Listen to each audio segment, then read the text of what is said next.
আসসালামু আলাইকুম। তো আমরা আজকে আলোচনা করব জ্যামিতিক সমানতা নিয়ে।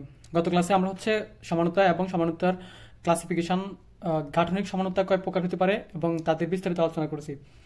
আজকে ক্লাসে আমরা স্টেরের সমানতা, অর্থাৎ স্টেরের সমানতা আবার দুই প্রকার, একটা হচ্ছে জ্যামিতিক সমানতা আর একটা হচ্ছে আলোক সমানতা।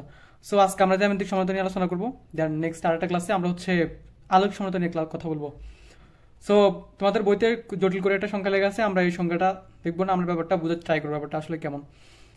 কতগুলো অ্যালকেন, মানে অ্যালকেন তো বুঝি কার্বন কার্বন এক বন্ধন, ঠিক আছে। তো কতগুলো অ্যালকেন, যদি কতগুলো অ্যালকিন হয়, ব্যাপারটা হচ্ছে এরকম। ধরো তোমার কাছে একটা অ্যালকিন আছে কার্বন কার্বন দ্বিবন্ধনের, ব্যাপারটা হচ্ছে এরকম যে কার্বন কার্বন যদি একটা অ্যালকেন হয় তাহলে কেমন হতে পারে। অ্যালকেন হলে ব্যাপারটা হচ্ছে তোমার হাত যদি, এই হাত যদি একটা কার্বন হয়, এই হাত যদি আরেকটা কার্বন হয়, তখন কি করবে, ইজিলি এই কার্বনটা এদিকে রোটেট করতে পারবে, দুই দিকে তার অক্ষ বরাবর রোটেট করতে পারবে। ওকে, কিন্তু আমি যদি কার্বন কার্বন ডাবল বন্ড নেই, এরকম নেই, এখন কিন্তু চাইলেই এই দুটো কার্বন একই সময় কোনো একটা দিকে এদিকে দিকে রোটেট করতে পারবে না। সো কতগুলো অ্যালকেন থাকে যারা রোটেট করতে পারে না, তারা মূলত তোমার দুই ধরনের যৌগ সৃষ্টি করে, মানে তারা রোটেট করতে না পারার কারণে দুই ধরনের যৌগ সৃষ্টি করে, মূলত তারাই আমাদের জ্যামিতিক সমতা প্রদর্শন করে। ওকে, সো তার মানে আমি বুঝতেছি জ্যামিতিক সমতা প্রদর্শন করবে কারা, প্রথমত হচ্ছে যাদের যে সকল অ্যালকিনের মুক্ত ঘূর্ণন সম্ভব হবে না, ঘূর্ণন হবে না। ওকে, তাহলে এবার তার মানে যদি কার্বন কার্বন ডাবল বন্ড হয়, তাহলে এই প্রাইমারিলি এই ধরনের অ্যালকিন সে জ্যামিতিক সমতা প্রদর্শন করবে। আচ্ছা, যদি এখন হয়, যদি এমন হয় যে ঠিক আছে কার্বন কার্বন দ্বিবন্ধন আছে, তাহলে যদি দুটি হাতেই এতে উপরে এবং নিচে দুটি যদি সমান সমান হাইড্রোজেন থাকে, প্রশ্ন হচ্ছে এখন এখন এই যে অ্যালকিনটা আছে সে কি আমাদের জ্যামিতিক সমতা প্রদর্শন করবে কিনা। উত্তর হচ্ছে করবে না। কারণ আমাদের এখানে শুধুমাত্র অ্যালকিন হলে হবে না, প্রতিস্থাপিত অ্যালকিন হতে হবে। কেমন প্রতিস্থাপিত অ্যালকিন? ধরো এখানে আছে আমাদের হাইড্রোজেন আছে এই হাতে অথবা এই হাতে, যে কোনো একটি হাত থেকে আমরা একটা হাইড্রোজেনকে রিপ্লেস করে দেবো। হাইড্রোজেনকে রিপ্লেস করে দিয়ে আমরা হাইড্রোজেন স্থলে আমরা CH3 বসাতে পারি, অথবা যে কোনো একটা মূলক বসাতে পারি, ঠিক আছে। সো বসানোর ফলে তখন এটার নাম হবে প্রতিস্থাপিত অ্যালকেন। কি হবে তখন? এটার নাম হচ্ছে প্রতিস্থাপিত অ্যালকিন হবে। তাহলে 2 নম্বর কন্ডিশন হচ্ছে প্রতিস্থাপিত অ্যালকিন হবে।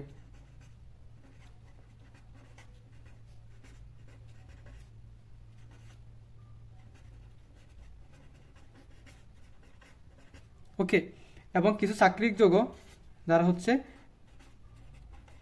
জ্যামিতিক সমানতা প্রদর্শন করে। ওকে, তার মানে আমরা বুঝতে পারলাম কারা কারা জ্যামিতিক সমানতা প্রদর্শন করবে এবং কেন করবে। ওকে, তো তাহলে আমাদের জ্যামিতিক সমানতা সম্পর্কে মোটামুটি একটু ধারণা হলেও হয়েছে, ঠিক আছে। সো এখন একটু আমরা কয়েকটা এক্সাম্পল দেখতে পারি ব্যাপারটা আসলে কেমন। ধরো যদি এমন হয় কার্বন কার্বন দ্বিবন্ধন ছিল, যেন দুটো হাত, একটা হাতে CH3 মূলক মিথাইল মূলক এবং CH3 মিথাইল মূলক, বাকি দুটো আমি হাইড্রোজেন দিয়ে ভর করে দিলাম। এখন বলো এটা কি একটা অ্যালকেন? এটা একটা অ্যালকিন। ওকে, প্রথম কন্ডিশন ঠিক আছে। তারপর কি বলছে? এবং প্রতিস্থাপিত অ্যালকিন, সুতরাং এই যৌগটি জ্যামিতিক সমতা প্রদর্শন করবে। ওকে, এখন ধরো কিছু বিজ্ঞানী আসে বলবে, আচ্ছা স্যার তাহলে আপনি বলছেন এখানে এরকম হবে, তাহলে যদি ব্যাপারটা এরকম হয়, CH3 একটা মূলক এ পাশে,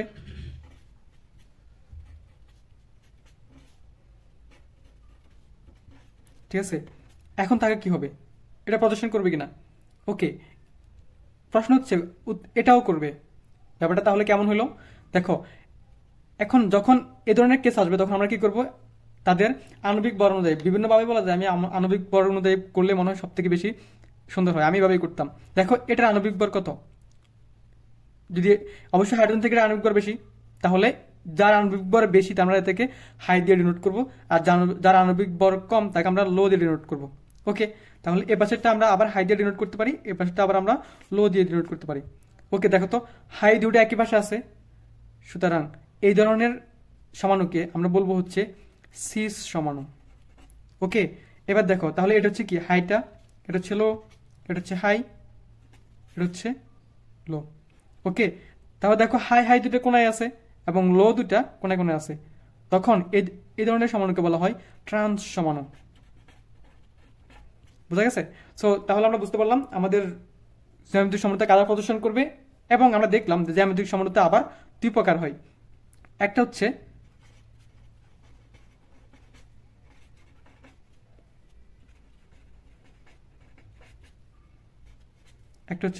সিস সমাণু, আরেকটা ট্রান্স সমাণু। ওকে, তার মানে হচ্ছে আমরা এখন জ্যামিতিক সমানুতা মূলত ক্লাসিফিকেশন এবং জ্যামিতিক সমানুতা কি ব্যাপারটা বুঝতে পারছো। ঠিক আছে, সো তার মানে আমরা সবার কি করবো, আমরা একটু রিপিট করে ফেলি যে সবার প্রথম হচ্ছে একটা প্রতিস্থাপিত অ্যালকিন হতে হবে এবং সেটা মুক্ত গুণন সম্ভব হবে না। যদি মুক্ত গুণন সম্ভব না হয় এবং প্রতিস্থাপিত অ্যালকিন হয় তবে সে জ্যামিতিক সমতা প্রদর্শন করবে। ওকে, তাহলে এবং কিছু চাকরিক যোগ জ্যামিতিক সমতা প্রদর্শন করে। আমি একটা চাকরিক যোগ লিখতে পারি এরকম,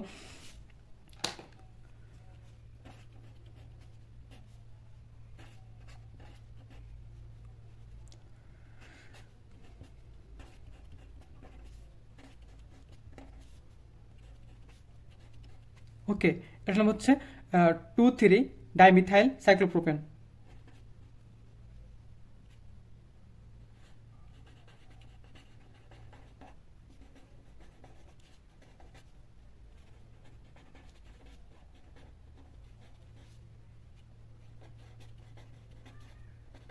ওকে, এখন দেখো এটা কি জ্যামিতিক সমতা প্রদর্শন করবে নাকি করবে না? আনসার হচ্ছে করবে। কেন করবে? দেখো তো, এই যে আমি যদি এই কার্বনটার কথা বলি, এটা রোটেশন করতে পারে, মুভ করতে পারবে? পারবে না। এটা পারবে না। এখন দেখো যদি রোটেশন করতে না পারে এবং দেখো এটা প্রতিস্থাপিত একটা অ্যালকি, দেখো এই যে প্রতিস্থাপিত হয়েছে। ওকে, তার মানে যদি আমরা এখানে হাই লো ডিফাইন করতে চাই, এটা হাই এটা লো, এটা হাই এটা লো, তার মানে হচ্ছে এটা কোন ধরনের সমাণু? এটা হচ্ছে সিস সমাণু। বোঝা গেছে? সো সমানতা, জ্যামিতিক সমানতা সম্পর্কে এটুকু হচ্ছে বেসিক, এর বাইরে আমি আর কোথাও পাই নাই। সো এটা ছিল আমাদের জ্যামিতিক সমান সম্পর্কে মোটামুটি বেসিক। ঠিক আছে, সো এখন আমরা দেখবো যে সিস এবং ট্রান্স সমানের মধ্যে কিছু সিনেমিনি করে। ঠিক আছে, আমরা একটু দেখবো এগুলা। ওকে,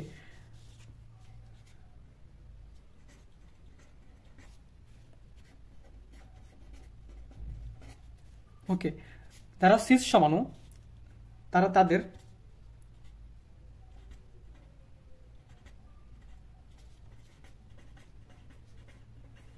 গলনাঙ্ক কম, আর যারা ট্রান্স সমাণু তাদের গলনাঙ্ক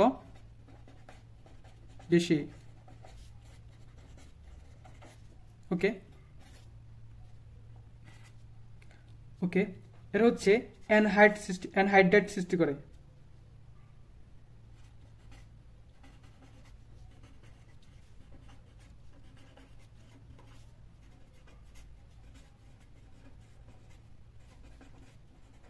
ওকে, সো এখন আমরা দেখি কিভাবে কি করে। দেখো গলনাঙ্ক বেশি অথবা কম হয়, যেমন আমরা যদি একটা যৌগ নিই এরকম, হচ্ছে যেমন ম্যালোইক অ্যাসিড। ওকে,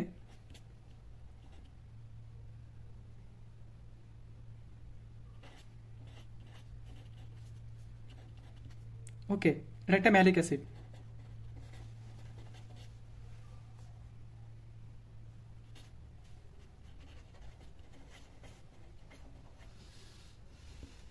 ওকে, এখন দেখো এই যে এটা, এবং এটা একটা সিস ম্যালোইক অ্যাসিড, এটা আমরা তো দেখে বুঝতেছি এটা সিস, কারণ ম্যালোইক হাই হাই দুগে একই পাশে আছে, এটা হচ্ছে সিস ম্যালোইক অ্যাসিড। ওকে, এখন দেখো যদি এটা সিস ম্যালোইক অ্যাসিড হয় তার গলনাঙ্ক হচ্ছে 135 ডিগ্রি সেলসিয়াস। ওকে, এবার যদি আমরা ট্রান্স ম্যালোইক অ্যাসিড অঙ্কন করি,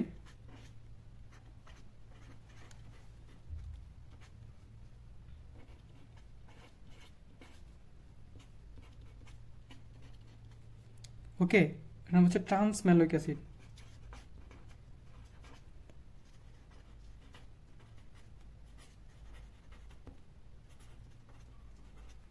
ওকে, যে ট্রান্স ম্যালোইক অ্যাসিড তার গলনাঙ্ক হচ্ছে 287 ডিগ্রি সেলসিয়াস। ব্যাপারটা একটু খেয়াল করো, যেটা সিস ম্যালোইক অ্যাসিড ছিল তার গলনাঙ্ক হচ্ছে 135 ডিগ্রি সেলসিয়াস, আর যখন যে ট্রান্স হয়ে গেল তখন তার গলনাঙ্ক হচ্ছে 287 ডিগ্রি সেলসিয়াস। তার মানে হচ্ছে সিস অপেক্ষা ট্রান্স সমানুগুলা তার গলনাঙ্ক একটু বেশি হয়। এবার আসো, যারা মূলত হচ্ছে সিস সমান তারা কি করে অ্যানহাইড গঠন করে, অ্যানহাইড্রেট গঠন করে। এখন ভাইয়া অ্যানহাইড্রেট আবার কি? অ্যানহাইড্রেট হচ্ছে কোন একটা যৌগ থেকে অ্যানহাইড্রেট মানে হচ্ছে পানি বের করে দেওয়া, অ্যানহাইড্রেট মানে হচ্ছে শর্টকাট হচ্ছে পানি বের করে দেওয়া। ওকে, তো আমরা ম্যালোইক অ্যাসিডটাকে এখানে একটু অঙ্ক, তাহলে কোন ধরনের ম্যালোইক অ্যাসিড অ্যানহাইড গঠন করবে, অ্যানহাইড্রেট গঠন করবে? মনে রাখতে হবে cis maleic acid, not trans but cis maleic acid anhydride গঠন করবে। আমরা ম্যালোইক অ্যাসিডটা আবার একটু অঙ্কন করি।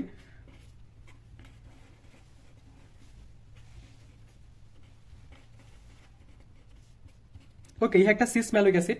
এবং দেখো আমরা যদি এটাকে একটু ইয়ে করে লিখি তাহলে কেমন হতে পারে,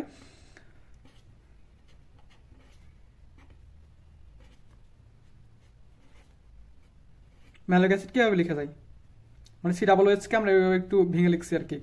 দেন হচ্ছে এখানে সি ডাবল বন্ড ও এবং ও এইচ এইচ। ওকে, সো এখন যেটা ঘটবে সেটা হচ্ছে দেখো এখানে একটা OH আর এখান থেকে একটা H, দুইটা মিলে এক অণু পানি ওয়াটার বের করে দিবে, এখন ওয়াটার বের হতে হবে। তো এখন ওয়াটার বের হওয়ার পরে যেটা হবে সেটা হচ্ছে অ্যানহাইড্রেট। সো আমরা এখন এখন ওয়াটার বের হয়ে যাওয়ার পরে ব্যাপারটা দেখতে দেখতে চাচ্ছি ব্যাপারটা কেমন হতে পারে। হচ্ছে এরকম কার্বন,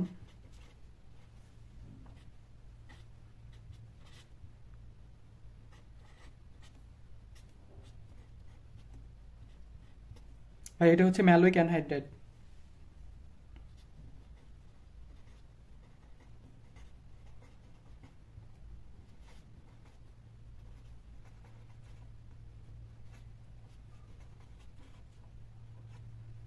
ওকে, সো আমরা এখন বুঝলাম যে জ্যামিতিক সমরূপতা কি জিনিস এবং কারা কারা কোন কোন যৌগ জ্যামিতিক সমরূপতা প্রদর্শন করবে এবং কারা কারা করবে না।